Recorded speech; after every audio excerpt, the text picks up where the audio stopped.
ఆ రామచంద్రమూర్తి యొక్క వంశక్రమం ఏమిటి అని అడిగినప్పుడు అందులో ఈ విషయాన్ని చెప్తాడు మహానుభావుడు వశిష్ఠ మహర్షి. చెప్తూ అవ్యక్తము బ్రహ్మ, మరీచి యొక్క కొడుకు కశ్యపుడు, కశ్యపుడి కొడుకు సూర్యుడు, సూర్యుడి యొక్క కొడుకు మనువు యొక్క కొడుకు ఇక్ష్వాకువు, ఇక్ష్వాకువు యొక్క కొడుకు కుక్షికి వికుక్షికి బాణుడు, బాణునికి అనరణ్యుడు, అనరణ్యుడికి పృథువికి త్రిశంకుడు, త్రిశంకువుకి దుందుమారుడు లేదా యువనాశ్వుడు, ఆయనకి మాంధాతకి ధ్రువసంధికి ప్రసేనజిత్, సుసంధి ప్రసేనచిత్, ధ్రువసంధికి భరతునికి అసితునికి సగరుడికి అసమంజసుడికి అంశుమంతునికి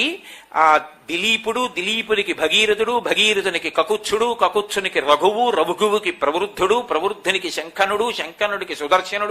సుదర్శనుడికి శీఘ్రగునికి మరువుకి ప్రశుశ్రుకునికి అంబరీషునికి నహుషునికి యయాతికి నాభాగునికి అజమహారాజుకి దశరథ మహారాజుకి రామలక్ష్మణ భరత శత్రుఘ్నులు.